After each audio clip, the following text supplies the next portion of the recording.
মঙ্গলাচরণ। শ্রীরাম জয় জয় কৃষ্ণ যার স্মরণ মঙ্গল জাগ যুগাদির হরি নাম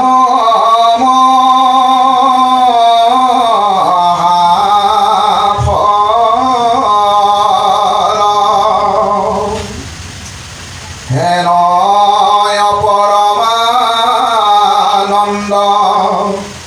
মাধব নিত ভূমরিও নর নিরন্তরে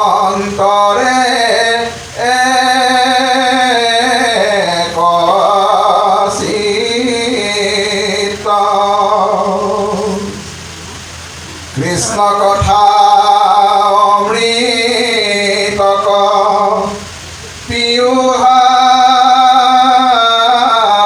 পিয়ুহাবধানে হরি যতন যাবে প্রাণ থাকে মানে ঘোর কলি যুগে মলমতি মনুষ্যর নাহি আন ধর্ম হরি কীর্তন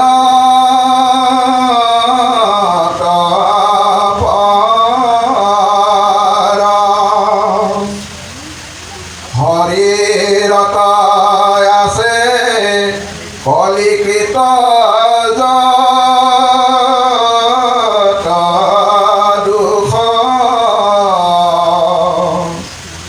গোচুক প্রথমে করা হরি হরি ঘোষ কৃষ্ণৰ চৰণে কৰি অশেষ প্ৰণতি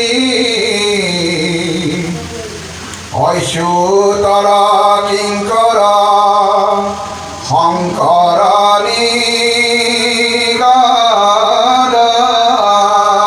নিগদতি কৃষ্ণ কৃষ্ণ কৰি আছে।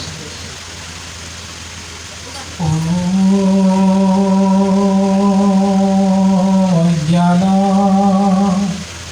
তিমিৰান্ধস্য জ্ঞানাঞ্জনা শলাকয়া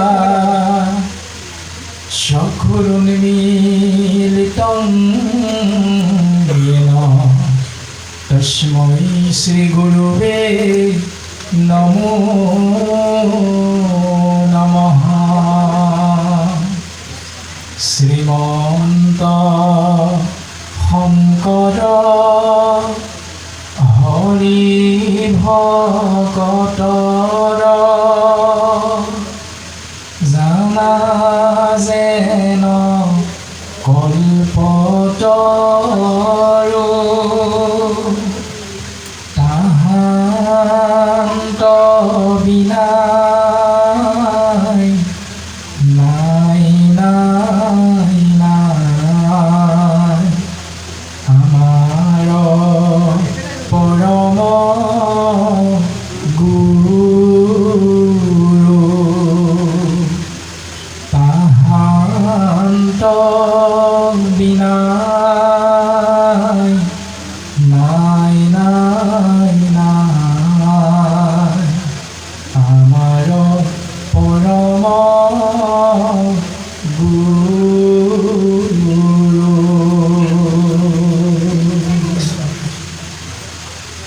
যিটো মহামতী গুৰুজনে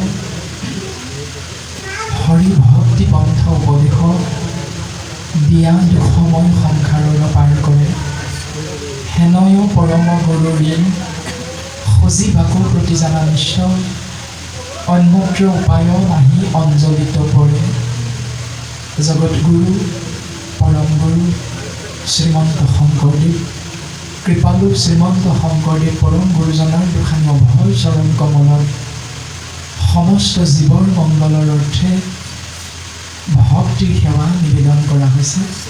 জয় গুৰু শংকৰ নাম।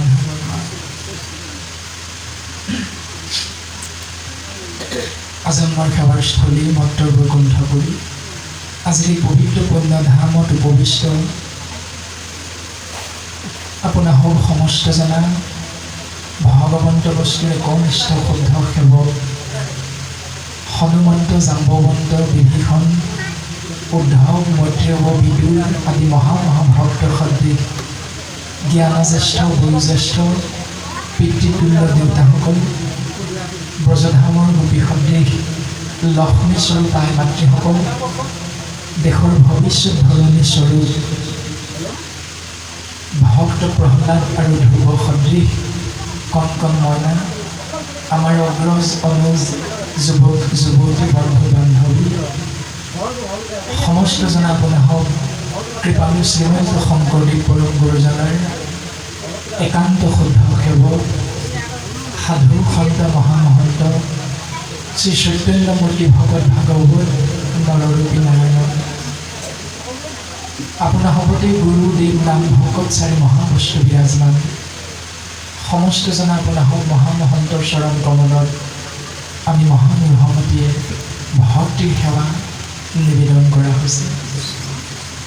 আজ্ঞা পৰে ভক্তি আজ্ঞা নহ'লে গান শক্তি কৃপালু গুৰুজনাৰ সিদ্ধান্ত এই সিদ্ধান্তকে আৰ্শিক হিচাপে শিৰোগত কৰি আপোনাৰ হওক মহামহন্তৰ আজ্ঞা পালনৰ বাবে আমি মহামূৰ্হমতী আমাৰ অতিব সুহৃদ চিত্ৰলাহন লাভজনকে মুখ্য কৰি আমি মহামূৰ্হমতীয়ে আপোনাৰ হওক মহামহন্তই অৰ্পণ কৰা মহান দায়িত্ব পালনৰ বাবে নিৰ্দিষ্ট কৰি দিয়া এই আসনত উপবিষ্ট হোৱা হৈছে। এই আসনত উপবিষ্ট হৈ আপোনাৰ হওক মহামহন্ত অৰ্পণ কৰা মহান দায়িত্ব অমৃতময় কৃষ্ণ নাম মহাভাগৱত কথা শ্ৰৱণ কীৰ্তন মহাভক্তিৰ মাধ্যমেৰে আপোনাৰ হওক মহামহন্তৰ চৰণ সেৱা কৰিবলৈ যাওঁতে কায় বাক্য মন অহমৰ্ম ভাৱে যি অপৰাধ হৈ যাব আমি দুইজনা দাসৰো দাস কিংকৰৰো কিংকৰ মহাকিঞ্চনত আপোনাৰ হওক মহামহন্তই ক্ষমা দিব। আমাৰ অতিব শ্ৰদ্ধাৰ লাহন প্ৰভুজনা আছে ৰামবাব আছে এইটো আমাৰ দুৰ্ভাগ্য যে লাহন প্ৰভুজনাই আজি এই মহান অনুষ্ঠানভাগিত উপস্থিত থাকি অমৃতময় কৃষ্ণ নাম প্ৰকাশ কৰি আমি সমস্তজনৰে জীৱন ধন্য কৰাৰ পৰা আমাক অকণমান বঞ্চিত কৰিলে। অৱশ্যে এয়া ঈশ্বৰৰে হয়তো কৃপা যে ঈশ্বৰে যি কৰে ভালেই কৰে। সেউকী ভাৱজনাকে মুখ্য কৰি আমি সমস্তজনা আপোনাৰ মহামহন্তৰ চৰণ কমলত পুনশ্চবাৰ ভক্তিৰ সেৱা নিবেদন কৰা হৈছে। কৃষ্ণ কৃষ্ণ কৃষ্ণ। মহাভাগৱত এনে এক উত্তম শাস্ত্ৰ উত্তম দাপোন উত্তম চানেকি যি চানেকিৰ মাধ্যমেৰে চেদজ অন্দজ উদ্ভিগজ আৰু জৰায়ুজ এই চাৰিমুঠি জীৱই নিজৰ জীৱন অতিবাহিত কৰিব পাৰে। সমস্ত জীৱৰ কল্যাণ সাধন হয়। বিশেষত চাৰিমুঠি জীৱৰ ভিতৰত শ্ৰেষ্ঠতম জীৱ বুলি শাস্ত্ৰই প্ৰশংসা কৰিছে অভিহিত কৰিছে মনুষ্য নামৰ জীৱ আমি সমস্তজনে। কিয়নো আমাৰ লগত ভগৱন্তৰ কৃপাৰ বশত জ্ঞান আৰু বিবেক নামৰ দুটা উত্তম বস্তু যোগ হৈ আছে আৰু সেইকাৰণে বাকী তিনিমুঠি জীৱৰ ভিতৰত আমি মনুষ্য নামৰ জীৱ শ্ৰেষ্ঠতম জীৱ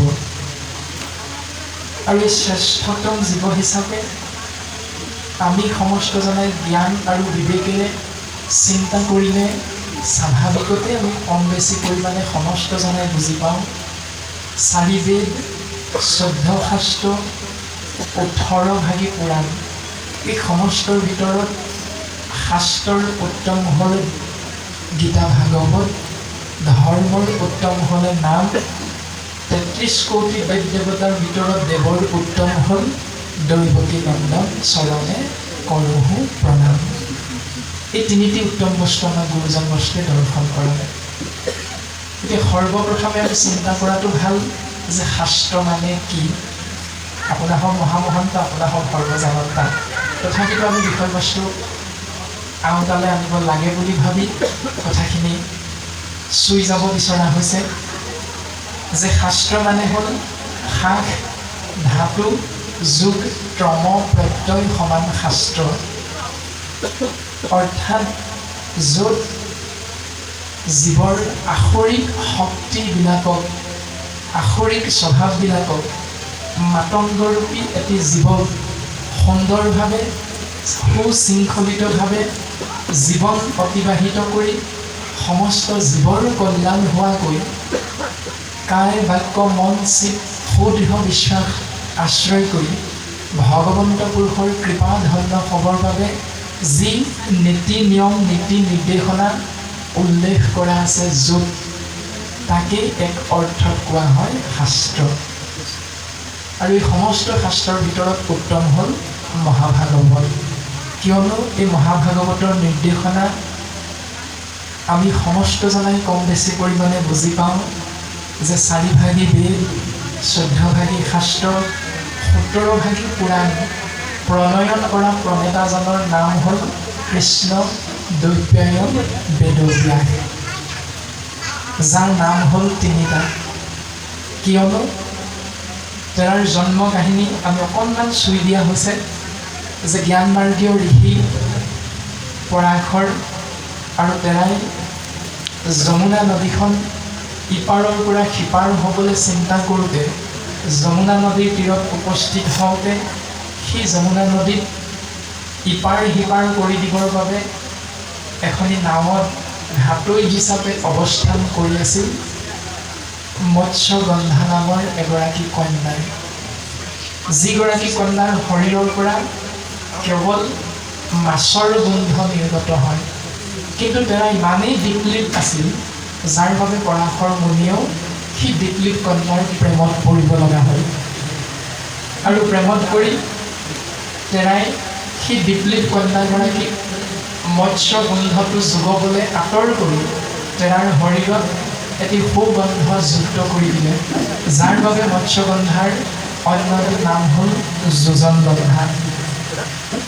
আৰু নাৱত উঠি এটি পাৰৰ পৰা ইটো পাৰলৈ যাওঁতেই নদীৰ মাজত পৰাশৰ মুনিয়ে যোগাবলৈ এটি দ্বীপৰ সৃষ্টি কৰি সেই দ্বীপটোতে গৃহস্থী ধৰ্ম পালন কৰি দুয়োজনাই বহু বছৰ কাল অতিবাহিত কৰিলে। আৰু তাতেই পতি পত্নীৰ মাজত এটি পুত্ৰ সন্তানৰ জন্ম হ'ল। আৰু সেই পুত্ৰ সন্তানটিৰ শৰীৰৰ বৰণ কলা হোৱাৰ বাবে, কৃষ্ণ বৰণৰ হোৱাৰ বাবে প্ৰথম সেই সন্তানটিৰ নাম ৰখা হ'ল কৃষ্ণ। আৰু দ্বীপৰ মাজত জন্ম হোৱাৰ বাবে তেওঁৰ অন্য এটি নাম হ'ল দ্বৈপায়ন। কালক্ৰমত বেদ শাস্ত্ৰ শাখা প্ৰশাখা ভাগ কৰি জনমানসত প্ৰতিষ্ঠিত হ'ল বেদব্যাস নামেৰে। আৰু এনেকৈ সেই পুত্ৰ সন্তানটিৰ নাম কৃষ্ণ দ্বৈপায়ন বেদব্যাস। আৰু সেইজনাই ৪ বেদ ১৪ শাস্ত্ৰ ১৭ পুৰাণ প্ৰণয়ন কৰাৰ পাছত যেতিয়া এক দেৱ এক সেৱ একত বিনে নাইকেও পৰম সত্য জীৱক দৰ্শন কৰাই দিয়া নাছিল, সেইবাবে তেওঁৰ মন অগুণ্ঠ হ'ল আৰু দেৱঋষি নাৰদৰ কৃপা ধন্য হ'ল। আৰু সেই দেৱঋষি নাৰদে মহামণি বেদব্যাসক শৰণ ভজন ভক্তি সদাচাৰ দৰ্শন কৰাই এভাগী শাস্ত্ৰ পুনশ্চ ৰচনা কৰিবৰ বাবে উপদেশ প্ৰদান কৰিলে।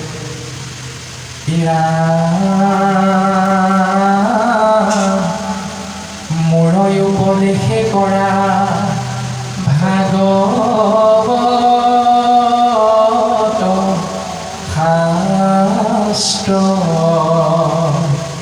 প্ৰচাৰক গোবিন্দৰ গুণনাম মাত্ৰ। মই তোমাক উপদেশ দিছোঁ, তোমাৰ মনৰ খেলি মেলি লগা অৱস্থা অৰ্থাৎ যিটো বেমাৰ হৈছে, এই বেমাৰৰ ঔষধটো তোমাক মই দিব বিচাৰিছোঁ। শুনা যে তুমি পুনশ্চভাই শাস্ত্ৰ ৰচনা কৰা, যাৰ নাম হ'ব মহাভাগৱত। ইয়াত কি থাকিব? প্ৰচাৰক গোবিন্দৰ গুণনাম মাত্ৰ। ইয়াত কেৱল গোবিন্দ মহাপ্ৰভুৰ গুণনাম প্ৰকাশ কৰিবা, যি নামত জীৱৰ কল্যাণ সাধন হ'ব। সেই সূত্ৰে এয়া হ'ল উত্তম শাস্ত্ৰ। দ্বিতীয়টো উত্তম শাস্ত্ৰ হোৱাৰ মূল কাৰণ হ'ল যে বাকী শাস্ত্ৰ আৰু পুৰাণত কেৱল 2, 3, 4, 5, 6 সংখ্যালৈকে লক্ষণ যোগ হৈ আছে, কিন্তু একমাত্ৰ ভাগৱতী এনে গ্ৰহণ শাস্ত্ৰ য'ত 10 ভাগী লক্ষণ যোগ হৈ আছে। সেই 10 ভাগী লক্ষণ হ'ল স্বৰ্গ, বিসৰ্গ, স্থান, পোষণ, অতি, মৰ্মান্তৰ, ইচ্ছানুকথা, নিৰোধ, মুক্তি আৰু আশ্ৰয়। এই 10 লক্ষণ যুক্ত হৈ আছে। কৃষ্ণ।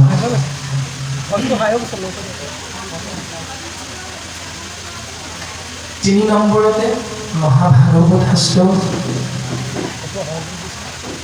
উত্তম বুলি এইকাৰণেই কোৱা হৈছে, কাৰণ মহাভাগৱত বিশেষতে 5টি প্ৰশ্নৰ সমাধান।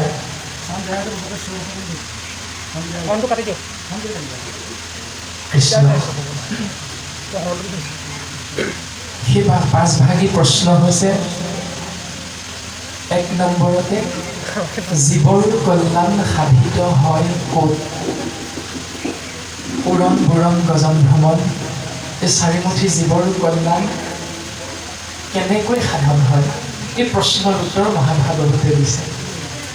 দ্বিতীয় প্ৰশ্নভাগী হ'ল যে সৰ্বশাস্ত্ৰৰ সাৰ তত্ত্বভাগী কি? ইয়াৰ প্ৰশ্নৰ উত্তৰ মহাভাগৱতে আমাক দিছে। 3 নম্বৰ প্ৰশ্নৰ যে ভগৱন্ত পুৰুষে এই ধৰাধামত অৱতৰণ হয় সময়ে সময়ে অৰ্থাৎ যুগে যুগে, কিন্তু কিয় ভগৱন্ত পুৰুষ এই ধৰাধামলৈ সময়ে সময়ে কিয় আহিব লগা হয়?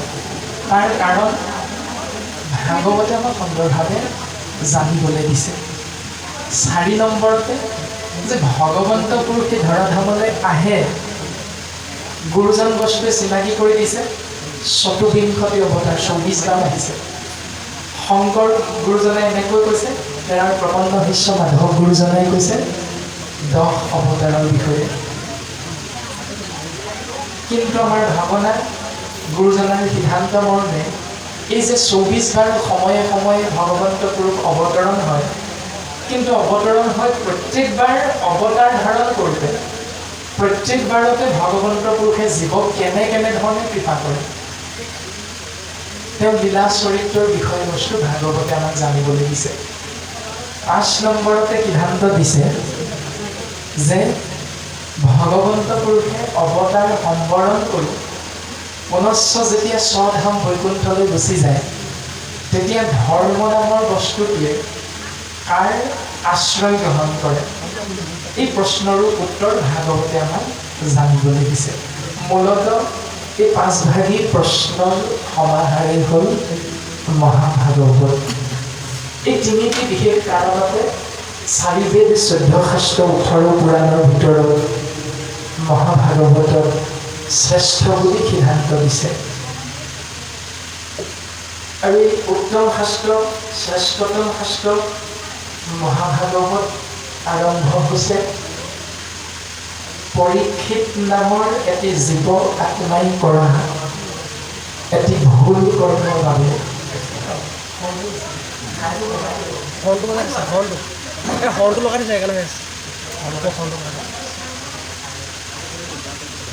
কৃষ্ণ।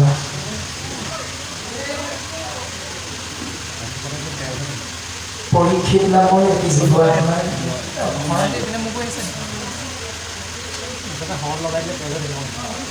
পৰীক্ষিত নামৰ এটি জীৱাত্মাই কৰা এটি ভুল কৰ্মৰ মাধ্যমেৰে আৰম্ভ হৈছে মহাভাৰতৰ। যি ধৰণে পৰীক্ষিত নামৰ জীৱাত্মা গৃহস্থী ধৰ্মৰ মাজত আছে, ঠিক তেনেধৰণে আমিও সমস্ত জনা জীৱাত্মা গৃহস্থী ধৰ্ম পালন কৰা পৰম আত্মা ঈশ্বৰতত্ত্ব কৃষ্ণদেৱৰ সন্তানস্বৰূপ আমি জীৱ। আমাক উপদেশ প্ৰদান কৰিছে যে পৰীক্ষিত নামৰ জীৱাত্মাই যি ভুল কৰ্ম কৰি এই সংসাৰৰ পৰা তৰি যাবৰ উপায় অৱলম্বন কৰিলে, যে সেই জীৱ কলিৰ বলমতী মনুষ্য, তোমালোকেও যদি এই নিয়মটো পালন কৰা, ধ্ৰুৱ সত্য ভগৱন্ত পুৰুষৰ কৃপাধন্য হৈ এই সংসাৰৰ পৰা পৰম গতি লাভ কৰিব পাৰিবা। এই সিদ্ধান্তটো দিছে। এতিয়া পৰীক্ষিত ৰজাই কি ভুল কৰিছিল আপোনালোকে জানে। ভুলৰ পৰা পৰিত্ৰাণ পাবৰ বাবে কাৰ কৃপাধন্য হৈছিল এইটোও আপোনালোকে জানে। কিন্তু কৃপাধন্য হৈ পৰীক্ষিত ৰাজাই সেই গুৰুজনৰ চৰণত কি বুলি সেৱা নিবেদন কৰিছিল তাৰ বিষয়ে ভাগৱতে আমাক সুন্দৰভাৱে সিদ্ধান্ত দিছে। আমি মাত্ৰ চুই যোৱা হৈছে যে পৰীক্ষিত নামৰ জীৱাত্মাই মৃগয়া কৰিবলৈ যাওঁতে পিয়াহত তৃষ্ণাতুৰ হৈ উপস্থিত হৈছিল শ্ৰমিক মুনিৰ আশ্ৰমত। আৰু ধ্যানমগ্ন হৈ থকা শ্ৰমিক মুনিক যেতিয়া এটুপি জল বিচাৰিছিল, ধ্যানমগ্ন মুনিয়ে তাৰ নিদিল উত্তৰ, সেহি হেতু ৰাজা অতি ক্ৰোধ উপজিল। ধ্যানমগ্ন শ্ৰমিক মুনিয়ে তাৰ উত্তৰ নিদিলে। আৰু সেই কাৰণতে পৰীক্ষিত নামৰ জীৱাত্মাই চিন্তা কৰিছে যে মই সসাগৰা পৃথিৱীৰ গৰাকী, আৰু এই সামান্য মুনি মোৰ আশ্ৰিত প্ৰজা মাত্ৰ, আৰু প্ৰজা হৈ মই একচ্ছত্ৰী সম্ৰাট ৰজাক অপমান কৰিছে, অৱমাননা কৰিছে। তাতেই ক্ৰোধান্বিত হৈ পৰীক্ষিত ৰাজাই এটা ভুল কৰ্ম কৰিলে যে আশ্ৰমৰ কাষতে পৰি থকা এটি মৃত সৰ্প মুনিৰ কণ্ঠত গলত মেৰিয়াই দিলে। আৰু সেই মৰা সাপটো মেৰিয়াই দিয়াৰ অপৰাধৰ ফলত শৃংগী মুনি অৰ্থাৎ শ্ৰমিক মুনিৰ পুত্ৰ শৃংগী মুনিয়ে অভিশাপ দিলে। আৰু পৰীক্ষিতে জীয়া সাপৰ ভয়ত 7 দিন 7 ৰাতি চিন্তা কৰিব লগা হৈছে। আৰু এই 7 দিন 7 ৰাতি চিন্তা কৰাৰ প্ৰথম দিনটোতে পূব পশ্চিম উত্তৰ দক্ষিণ চাৰিও দিশৰ ত্ৰিকালদৰ্শী ঋষিমুনিসকলৰ উপদেশ আশ্ৰয় কৰিছে। আৰু সেই উপদেশ শ্ৰৱণ কৰাৰ হেহান্তৰত কৃষ্ণ দৈপায়ন বেদব্যাসৰ সুযোগ্য পুত্ৰ মহামানী শুকগুৰুৰ কৃপাধন্য হৈছে। আৰু শুকগুৰুৰ কৃপাধন্য হোৱাৰ লগে লগে পৰীক্ষিত ৰাজাই ৰাম চৰণ কমলতে মনৰ ভাৱনা প্ৰকাশ কৰিছে।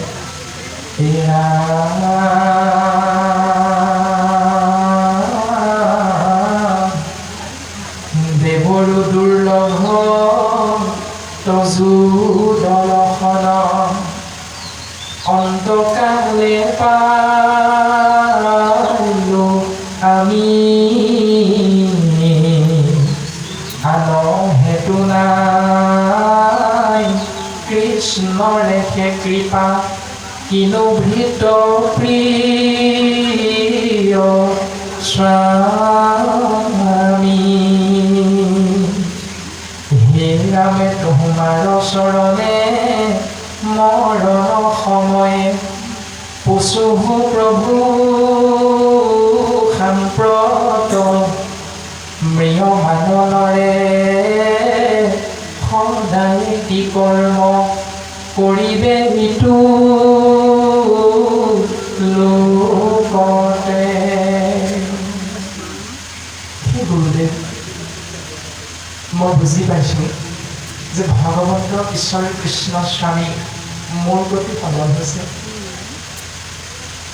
মোৰ মৃত্যু বেছি সময় নাই, মাত্ৰ সময় 7 দিন 7 ৰাতি।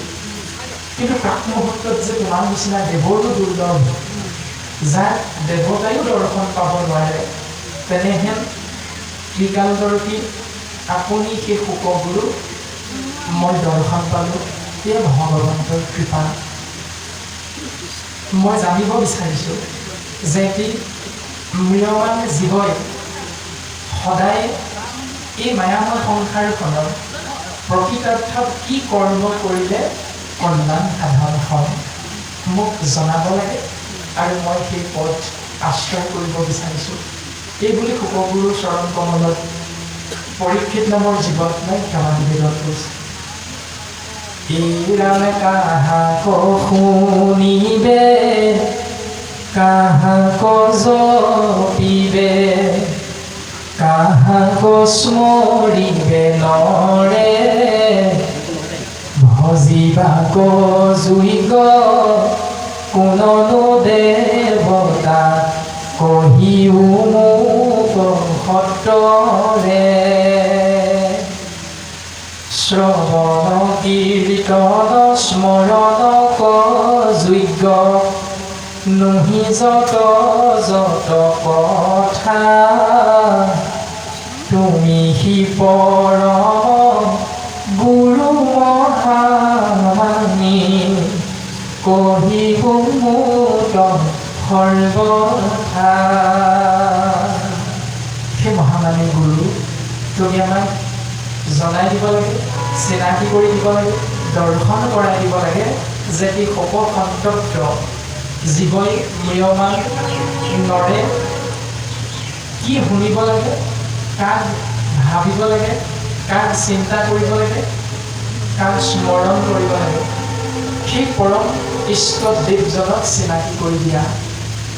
কিয়নো আমাৰ আয়ুস একেবাৰে সীমিত। এইবুলি মহামানী ভোক দেৱৰ চৰণ কমলত পৰীক্ষিত নামৰ জীৱাত্মাই নিবেদন কৰা মনৰ ভাৱনা প্ৰশ্নৰ মাধ্যমেৰে আৰম্ভ কৰিছে মহাভাগৱত। আৰু মহামানী ভোকগুৰুৱে খুব সুন্দৰভাৱে দৰ্শন কৰাই দিছে আপোনাৰ সৰ্বজনতা।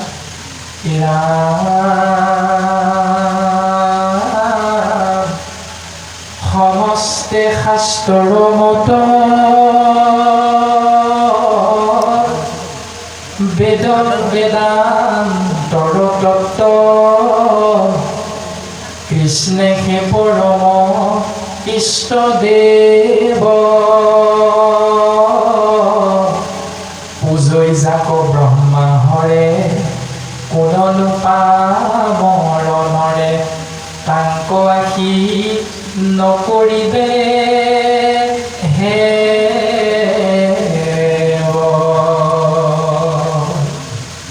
ৰাম যাৰ নাম লৈলে মাত্ৰ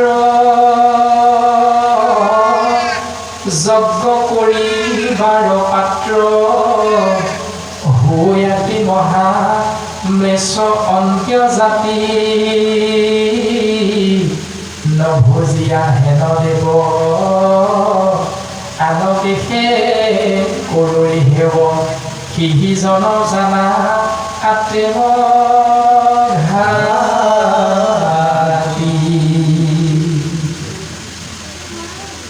সুন্দৰভাৱে শুকগুৰুৱে পৰীক্ষিত নামৰ জীৱাত্মাক দৰ্শন কৰে যে সৃষ্টিকৰ বিধাতা অৰ্থাৎ প্ৰজাপতি Brahma says Krishna is God। ব্ৰহ্মাই কৈছে কৃষ্ণই ভগৱান। সংহাৰকৰ্তা Shiva says Krishna is God। শিৱই কৈছে কৃষ্ণই ভগৱান। ৩৩ কোটি দেৱ দেৱতা says কৃষ্ণ is God। আৰু ভগৱন্ত ঈশ্বৰ কৃষ্ণই নিজ মুখেৰে কৈছে অৰ্জুনৰ আগত সখা পাৰ্থ হয় য়েছ আই এম গড। মই ভগৱান। সৃষ্টি স্থিতি প্ৰলয়ৰ গৰাকী মই। আৰু মহামানী শুকগুৰুৱে পৰীক্ষিত নামৰ জীৱাত্মাক এই পৰম সত্যটো দৰ্শন কৰাইছে। সেইজনে জীৱৰ ভজনীয় দেৱ অৰ্থাৎ কৃষ্ণ নিজৰ ইষ্ট দেৱ প্ৰিয়তম আত্মা গুৰু সুহৃদ সুদৰ বন্ধুজন কৃষ্ণত গতিমতী কৃষ্ণত ভকতিৰতী কৃষ্ণ পাৱে নিমজু কমল। মাধৱ গুৰুজনাই তাক দৰ্শন কৰালে এনেকৈ। আৰু শংকৰ গুৰুজনাই এই ভাগৱতৰ আৰম্ভণিত মংগলাচৰণৰ জৰিয়তে দৰ্শন কৰাইছে জয় জয় কৃষ্ণ কৃপাময় মহেশ্বৰ যাৰো আজ্ঞা ক্ষীৰে বহে ব্ৰহ্মা হৰি হৰ। মৎস্য কুৰ্ম আদি অংশ অৱতাৰ যাৰ ঈশ্বৰ কৃষ্ণক কোটি কোটি নমস্কাৰ।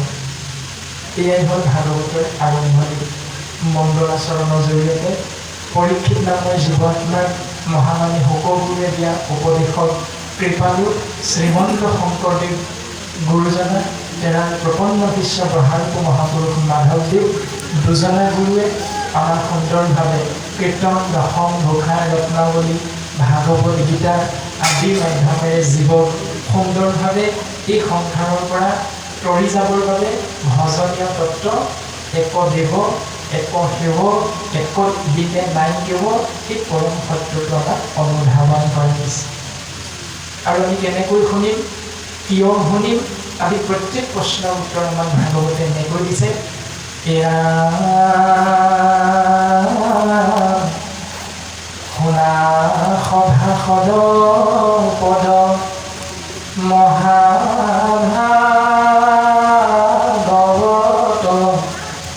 পুৰাণৰ সূৰ্য শাস্ত্ৰ শুনিও মহত্ব। সেই সুধিলিংগ মহাভাগৱত কথা শুনা, কি শুনিবা? মহাভাগৱতৰ মহান তত্ত্বটো কেনেকৈ শুনিবা?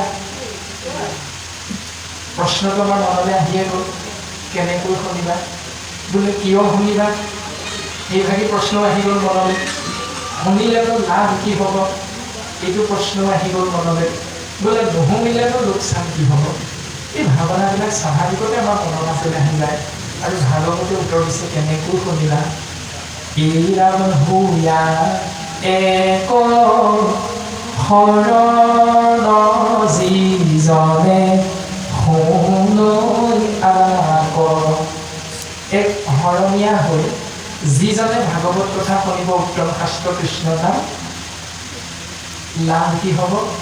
পাৱৈ পৰম পদ সুখে নিস্তৰৈ মায়াক। পৰম পদ লাভ হ'ব এই শৰণীয়া হৈ শুনিলে। সুখেৰে এই সংসাৰৰ পৰা তৰিব পাৰিব মায়া ছেদ কৰি। এই তিনিটা পৰম লাভ হ'ব যিজনে এই শৰণীয়া হৈ শুনিব। এতিয়া এই শৰণ মানে কি? আমি যদি চিন্তা কৰোঁ কথাখিনি আংশিক মাত্ৰ আমি চুই যাবহে বিচৰা হৈছে। আমি দ্বিতীয় স্কন্ধ যিহেতু লোৱা হৈছে, গতিকে দ্বিতীয় স্কন্ধৰ পদে যি ক'ব আমি তাৰ মাজলৈ যাম। তাৰ আগত মাত্ৰ আমি ভাগৱতৰ এটি থুলমূল আভাস পৰ্যালোচনা কৰা হৈছে। একশৰণ মানে কি বুজিম আমি? যে যৌৱনপ্ৰাপ্ত অৱস্থাত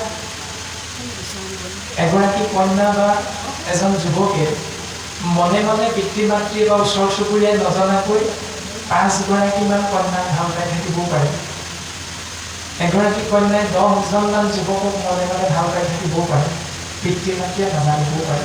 কিন্তু ভকতক সাক্ষী কৰি, সমাজক সাক্ষী কৰি, ভকতৰ আৰ্শী শিৰোগত কৰি বিয়া হয় কিন্তু এজনলৈ, সেন্দুৰ লয় এজনৰ নামত।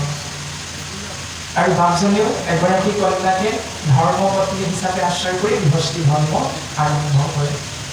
যি ধৰণে কন্যাগৰাকী এজনৰ নামত সেন্দুৰ ল'লে, সেই দিনটোৰ পৰা তেওঁৰ স্বামী হ'ল এজন। কিন্তু বাস্তৱ ধৰ্মৰ পৃথিৱীখনত আমি বুজি পাওঁ, আধ্যাত্মিক চিন্তাত সিদ্ধান্ত দিছে এনেকৈ যে জীৱক আত্মা স্বামী গুৰুজন বস্তুৱে কৈছে যে স্বামীৰ নাম নেৰু আৰু চৰণ তোমাৰ। যি ধৰণে যুৱক অৱস্থাত যুৱতী হৈ থাকোঁতে বিভিন্নজনক ভাল লাগিছিল, কিন্তু সেন্দুৰ ল'লো এজনৰ নামত, ঠিক তেনেকৈ পঢ়ি থকা অৱস্থাত বিদ্যালয়ত সৰস্বতী পূজাতো অংশগ্ৰহণ কৰিছোঁ। যেনেধৰণে দোকানী হিচাপে দোকান এখনত বিশ্বকৰ্মা ফটো এখনতো ধূপ ধূনা জ্বলাই দোকানখন পৰিচালনা কৰি আছোঁ। এইবিলাকক চাৰাই যিদিনাই আমি গুৰুদেৱ নামভকতক সাক্ষী কৰি স্থায়ী আসনৰ সন্মুখত যিদিনাই আমি 7 বাৰ দণ্ডৱতে পৰি শৰণ গ্ৰহণ কৰিলোঁ এক ঈশ্বৰৰ চৰণত, সেইদিনাৰ পৰা আমি সেই পূৰ্বৰ কৰ্মটো এৰি পেলাব লাগিব। যি ধৰণে এজনৰ নামত সেন্দুৰ লোৱাৰ লগে লগে সেই আগতে মনে মনে ভাল পাই থকা কেইজনক মনৰ পৰা হৃদয়ৰ পৰা আমি এৰি দিওঁ, ঠিক তেনেকৈ বাকীসকল 33 কোটি দেৱ দেৱতাকো আমি শৰণ লোৱা দিনটোৰ পৰা সেইখিনি বাদ দিয়া ব্যৱস্থাটো হ'ল এক শৰণৰ ব্যৱস্থা।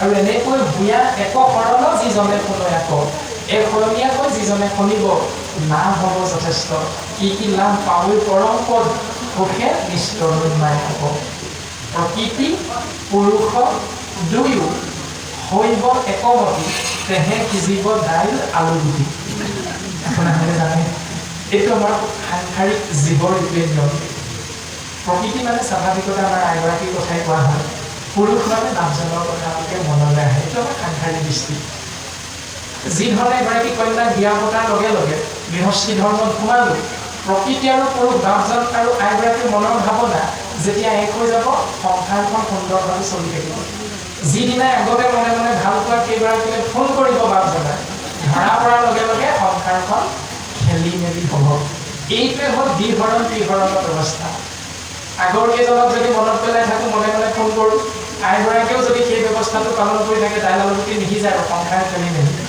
আৰু যিদিনাই দুইজনৰ প্ৰকৃতি পুৰুষত দুয়ো হৈব একমতি যেতিয়া মনটো এক হ'ব চিত্ত এক হ'ব কায় বাক্য সমস্ত যেতিয়া এক হ'ব চাৰি চকুৰ মিলন মানে আইগৰাকীৰ এযোৰ চকু বাপজনৰ এযোৰ চকু এই চাৰিটা চকুৱে ইজনে সিজনলৈ চাই থকাটো মিলন বুলি নাই কোৱা এই চাৰিটি চকুৱে একেফালে চাই থকাটোহে চাৰি চকুৰ মিলন বুলি কৈছে তাৰমানে চাৰিটি চকুৱে আইগৰাকী আপোনালৈ চাইছে বাপজনে আইগৰাকীলৈ চাইছে বোলে তোমাৰ চকুত সাগৰৰ এচামুচ নীলা দেখা পাইছোঁ এইটো শুদ্ধ নহয় চাৰিওটি চকুৰে একেফালে যেতিয়া দৃষ্টি একে স্থানতে নিবদ্ধিত হ'ব সেয়া হ'ল এক শৰণৰ ব্যৱস্থা গতিকে এনেকৈ এক শৰণ মাৰ্গেৰে যি জীৱই মহাভাগৱত কথা শ্ৰৱণ কৰিব কীৰ্তন কৰিব সেই জীৱৰ নাম হ'ব পৰম পদ আৰু পৰম পদ কি আমি পাছৰ পৰ্যায়ত আলোচনা কৰিম মাত্ৰ মায়াৰ পৰা নিস্তাৰ হোৱা সেই মায়াটো মাত্ৰ আমি অকণমান চুই যাব বিচৰা হৈছে যে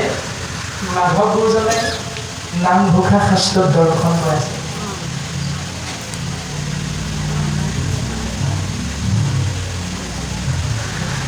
মাধৱ গুৰুজনে নামঘোষা শাস্ত্ৰত দৰ্শন কৰাইছে ইৰাম যতে অৰ্থ আছে সংসাৰত তাতে তিনিবিধ সাৰ কাম ক্ৰোধ লোভ আপোন নাশন জানি কৰা পৰিহাৰ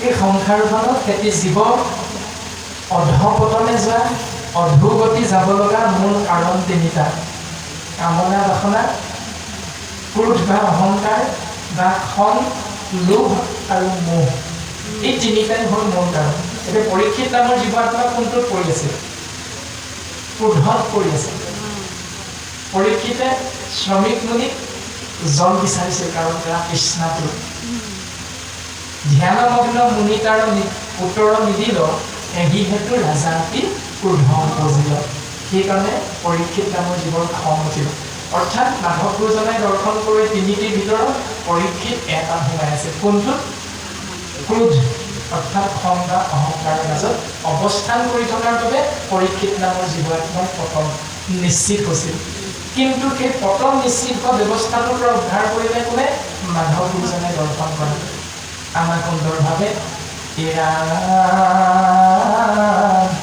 ৰাম কৃষ্ণ নাম অভেদ পৱচত সদায়ে যিটো পিন্ধয় তিনি গুণময় অস্ত্ৰৰ প্ৰহাৰে তাক আৰণি বিন্ধয় যে মুহূৰ্তত পৰীক্ষিত নামৰ জীৱাত্মাই শুকগুৰুৰ কৃপাধন্য হৈ ৰাম নাম কৃষ্ণ নাম হৰি নাম বিষ্ণু নাম অভেদ কৱচ আশ্ৰয় কৰিলে সেই মুহূৰ্তৰ পৰা পৰীক্ষিত নামৰ জীৱাত্মাই তিনি গুণময় অস্ত্ৰৰ প্ৰহাৰে অৰ্থাৎ সত ৰজ তম তিনি গুণ তিনি তাপ আধিদৈৱিক আধ্যাত্মিক আধিভৌতিক এই তিনি গুণ অস্ত্ৰৰে পৰীক্ষিত নামৰ জীৱাত্মাক আঘাত কৰিব নোৱাৰিলে সেইকাৰণে পৰীক্ষিত নামৰ জীৱাত্মা এই সংসাৰৰ পৰা তৰি যাব পাৰিলে গতিকে আমি জীৱৰ প্ৰতিও গুৰুজন বস্তুৱে এনেকৈ উপদেশ দিছে ইৰামে বৈকুণ্ঠৰ শাস্ত্ৰ আমি পৰম উৎসুকে সংসাৰিক কৰি কৃপা প্ৰচাৰিলা সুকে। পৰীক্ষিত নামৰ জীৱনটোক কৃপা কৰে মানে আমি সমস্ত সংসাৰী জীৱক সকলোৱে কৃপা কৰি থৈ গ'ল। এতিয়া আমি শুনিম কেনেকৈ একৰণ হৈ, তাৰপাছত কিমান দিন শুনিম? 365 দিনত এবছৰ বুলি কয়। এতিয়া সেই গোটেই বছৰটো শুনিম নে আমি নিৰ্দিষ্ট 5টা দিনতহে শুনিম? শংকৰ গুৰুজনাৰ জন্মাষ্টমী দিনটোত জন্মোৎসৱত, মাধৱ গুৰুজনাৰ জন্মোৎসৱ, তাৰপাছত ভগৱন্ত ঈশ্বৰ পুৰুষৰ জন্মদিনটোত আদি ধৰণে এইকেইটা দিনতহে আমি কেৱল কৃষ্ণ কথা শুনিম, কৃষ্ণ কথা কীৰ্তন কৰিম, নে অন্য দিনকেইটাতো আমি কৃষ্ণ কথা শুনিম? ইয়াৰ সিদ্ধান্ত আমাৰ শাস্ত্ৰ দিলে এনেকৈ: ইৰামে জানি এক চিতে নিতে শুনা কৃষ্ণ কথা, ইহে মনুষ্য জন্ম নকৰি বৃথা। এই মনুষ্য জন্মটো উত্তম পাত্ৰ বুলি মাধৱ গুৰুজনে আমাক দৰ্শন কৰা দিছে। আপোনালোকে জানে যে বিষয় সম্বন্ধ সুখ সমস্ত জনিতে পায়, হৰি সেৱা একো স্থান নাই। হৰিৰ সেৱাৰ যোগ্য কেৱল মনুষ্য তনু জানি ফুৰা হৰি গুণ গান। কেইদিন সিদ্ধান্ত দি দিলে? নিতে নিতে শুনা কৃষ্ণ কথা। এদিন শুনিলে নহ'ব, প্ৰত্যেক মুহূৰ্ততে প্ৰত্যেক দিনাই সেই কৃষ্ণ নাম ভাৱনা সোমাই থাকিবৰ বাবে গুৰুজন বৈষ্ণৱে আমাক উপদেশ দিছে। তেতিয়া বোলে আমাৰ এই মনুষ্য জন্মটো বৃথা হৈ নাযায়। এনেকৈ সিদ্ধান্ত দিছে: প্ৰাণবন্ধু কৃষ্ণৰ চৰণে দিয়া চিত্ত, কৃষ্ণ গুণ নাম ইহে পৰলোক বৃত্ত। বৃত্ত মানে ধন। এতিয়া আমি ৰাতিপুৱা শুই উঠাৰ লগে লগে দৌৰি ফুৰোঁ মহাত্মা গান্ধী মাৰ্কা লগা সেই কাগজখনৰ পাছত। আৰু ভাগৱত শাস্ত্ৰে আমাক দৰ্শন কৰালে ইহকাল পৰকাল অনন্ত কালৰ বাবে তুমি যদি ভগৱন্তৰ কৃপা বিচাৰা, তেতিয়াহ'লে সেই জীৱ সেই ভগৱন্ত পুৰুষৰে নিৰ্গুণ নামত তুমি শৰণ গ্ৰহণ কৰা, শৰণাপন্ন হোৱা। কিয়নো বিজুলী চমক যেন জীৱন অথিৰ, পৈত এতিক্ষণে পৰে ইহেন শৰীৰ। এই শৰীৰটোৰ পৰা জীৱাত্মা কোন মুহূৰ্তত ওলাই যাব আমি কোনেও নাজানো। সেইকাৰণে আমি সমস্ত জীৱাত্মাই কেৱল এক দেৱ এক কেৱ একত দিনে নাই কেৱ এই পৰম সত্য অনুধাৱন কৰি জীৱন অতিবাহিত কৰি থাকিব লাগিব। জানি হৰি ভকতিত তেজিও আলাস, আউৰ কি মনুষ্য শুনিবা এৰা মৃত্যু আস। সেয়া জীৱন মনুষ্য নামৰ জন্মটো দ্বিতীয়বাৰৰ বাবে পাবা নে নাপাবা গেৰাণ্টি কিন্তু নাই। গতিকে এই যে পালোঁ, এই পাওঁতে 84 লক্ষবাৰ বিভিন্ন জনিত অৱতৰণ কৰি যি দুখ ভোগ কৰিছিলা, ইয়াৰ পৰা পৰিত্ৰাণ কৰাৰ একমাত্ৰ উপায়টো মনুষ্য শৰীৰটোৱে। সেইকাৰণে পাওঁতে তুমি তৰি যাবলৈ চিন্তা কৰা, কৃষ্ণ নাম আশ্ৰয় কৰা। যদি কেনেবাকৈ ভুল হৈ যায়, মনত ৰাখিবা আকৌ প্ৰথমৰ পৰা আৰম্ভ হ'ব। 84 লক্ষবাৰ আকৌ বিভিন্ন জনিত অৱতৰণ কৰিব লাগিব। আকৌ যদি তাৰ মাজতেই কেনেবাকৈ ভুল হৈ যায়, আকৌ প্ৰথমলৈ যাব লাগিব। এনেকৈ সংসাৰত আয়াবাদ কৰি থাকোঁতে তোমাৰ জীৱন এনেকৈ দুখ কষ্টৰ মাজত সোমাই থাকিব লাগিব। গতিকে সেই জীৱ জ্ঞান আৰু বিবেক নামৰ দুটা বস্তু তোমালোকক বেছিকৈ দিছোঁ। এই বস্তু দুটাক ব্যৱহাৰ কৰি স্বাধীনভাৱে সুন্দৰকৈ কৃষ্ণ নাম আশ্ৰয় কৰি জীৱ তুমি তৰি যোৱাৰ ব্যৱস্থাটো পালন কৰা। এইবোৰ ভাগৱতে আমাক সুন্দৰভাৱে উপদেশ প্ৰদান কৰিছে। আৰু পৰীক্ষিত নামৰ জীৱাত্মায়ো এনেকৈ এই ব্যৱস্থাটো আশ্ৰয় কৰি এই সংসাৰৰ পৰা তৰি যাব পাৰিম। আৰু আমাকো ভাগৱতে সিদ্ধান্ত দিছে এনেকৈ সেই জীৱ নাম ল'লে তৰিবা, নল'লে মৰিবা। এইটো চূড়ান্ত সিদ্ধান্ত ভাগৱত। আৰু বৰ্তমান আমি আপোনালোকৰ মহামহন্তৰ আধ্যাত্মিক বিগত কৰি শ্ৰীমদ ভাগৱত 2য় স্কন্ধ আৰম্ভণিৰ পৰা পাঠ আৰু আলোচনাৰ বিষয়বস্তু আশ্ৰয় কৰিবলৈ